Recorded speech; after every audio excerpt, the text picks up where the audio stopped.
Hey guys, welcome back to The Fishing Teacher, and appreciate you guys swinging by the channel today for the episode. And guys, today I'm going to talk about one of my favorite all-time pitching and flipping baits that very few people use, and I have caught tons of fish on it, and that is the 4-inch ringworm, or this is actually a zoom dead ringer here. Guys, this little worm right here on the Texas rig will get you some good bites and lots of them. I'm going to sort of go over the conditions it works in, so we're going to dig into that in today's episode here. And also, guys, I'm going to put my Zoom Dead Ringer link in my Tackle Warehouse link in the description of this video. If you guys would like to use some order some dead ringers using my links, a good way to support the channel. I'll also put the hook link I use that Gamakatsu G Finesse, so I'll get you all set up with the links there. And a couple quick things before we get started, guys. You may have heard of it, but I started a new YouTube channel called Intuitive Angling Shorts. It's a compilation of some shorts out of all three of my YouTube channels, including The Fishing Teacher.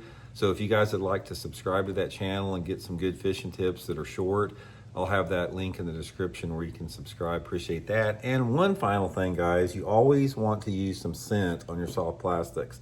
Try the Baitpop, guys. I've been using this for 6 months. It's got real fish in it, real amino acids, comes in a bunch of different flavors and colors. That Baitpop link will be in this video description too, so thank you for putting up the plugs. I really appreciate that.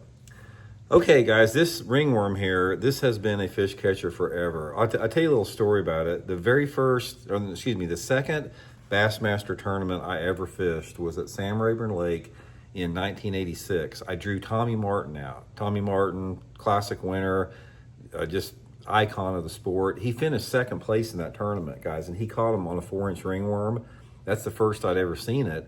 So I got me some, and I've been using them ever since, guys. And actually, this bait helped me win my last Bassmaster win down at the Mobile Delta in Alabama. The last day, this thing saved my butt. I've been catching and flipping a jig, and I went to this little ringworm the last day of the tournament and wound up winning the tournament on it. And I've caught tons of fish all over the place in that. So let's talk a little bit about when and why this thing works good. It's a small profile bait. It's got ribs on it, and it's got a little tail. So even though it's sort of like a finesse worm, it's a little larger profile than the finesse worm. And the combination of the ribs on it, which makes it different than like a regular finesse worm, and the tail, it puts out a little bit more vibration. The ribs and the tail gives it, it displaces a little water, moves a little water. It's a subtle vibration in the water. So this makes this bait a good bait for flipping and pitching in off-colored water. And that's when I use it. So let's talk a little bit about when and why I like to use that. First of all, let me talk about colors, guys. They have a bunch of different colors. You'll see on that when you look at the link in my description. This is one of my favorite colors right here, is the black and chartreuse. I also like the black with the blue tail. Just depends on your water visibility. But they've got a lot of different colors to match the water visibility. But this is actually the color that helped me win that Mobile Delta tournament. The black with chartreuse is what I use there. But let's talk specifically, moreover, about when you want to use it and when this little ringworm or the dead ringer works the best. Okay, like anything else, after using this stuff for decades, I've got a pretty good idea and narrowing the window down on when this stuff works. Every lure that I use, most of the time, you've got a window that it's productive in. Some baits have a larger productivity window than others, and others have a smaller window. The ringworm has a little bit smaller window profile. So here's what you gotta have. Number one, you gotta have shallow cover. And I have caught them on any and every type of shallow cover you can imagine. I was flipping cypress trees when I won that Mobile Delta tournament on it. I've caught them flipping lily pads on the Potomac River. I've caught them flipping reeds at Lake Okeechobee. I've caught them flipping docks and laydowns all over the country on it. You got to have shallow cover. The second thing that you have to have with that is you have to have the exact right water visibility. Now, that water visibility for this, from my experience on the little ringworm, is sort of like a foot and a half to 2.5 foot of visibility is the perfect for it. And if you could give me an ideal perfect situation, it would be about, say, 15 inches of clarity in the water. About a foot and a half is ideal for that thing. And of course, depending upon the color of the worm you're using, it can be a little bit more off-colored than that, or it could be a little cleaner than that. But we're talking primarily, or in this video, we're talking Texas rig. Now, That's a great bait, guys, to use like on a shaky head or a jig head, or it's a great spinnerbait trailer. You can throw it on a split shot or Carolina rig, but I'm talking specifically in this video about Texas rigging it. Okay, that is the main deal with the color. Now the second is the size of sinker that you're using.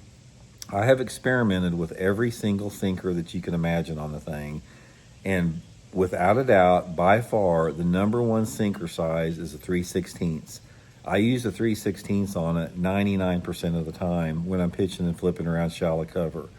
And I usually couple it with 17 to 20 pound test Seaguar and Vizex fluorocarbon. So I got some, I'm not, even though it's a small worm, I'm not finessing it. I've got heavy line on. That tournament that I won at Mobile Delta on it, I was flipping it on a 3/16 ounce sinker with 25 pound mono in that tournament. So a little bit heavier line and that 3/16 sinker. And what you're going to find is when you put that 3/16 sinker on there and about 17 or 20 pound line, the way that bait falls through the water is highly appealing to the fish. If you go to an 1/8 ounce, a little bit slow. If you go to a quarter or 5/16, a little bit more of a overwhelming, a little too fast of a fall. So put it on a 3/16 ounce sinker with that. But the main thing, guys, is you want that type of water clarity, about 1.5 feet. You want some shallow cover, and it helps if you have a little bit warmer water temperature. I like to have at least around 70-degree water temperature for it. I haven't done that good like if in the springtime of the year or later in the fall on it. To me, it's like May, June, July, or it's not May. Well, yeah, it's not May. Maybe mid-May up until like the early part of September is where it really works good for me. So anyway, guys, quick video. I just wanted to clue you in on that. That's a bait that will get you a lot of bites, and it'll get you some good bites, guys. I've caught a lot of 4-pounders on it. So it's just a good bait if you have a lake that has heavy fishing pressure, like public bodies of water, if you got tough fishing conditions where it's hard to get a bite. Downsize to that little ringworm, guys, and you'll get you some good bites. So anyway, you can get them all through the links in the description here. We'll talk later.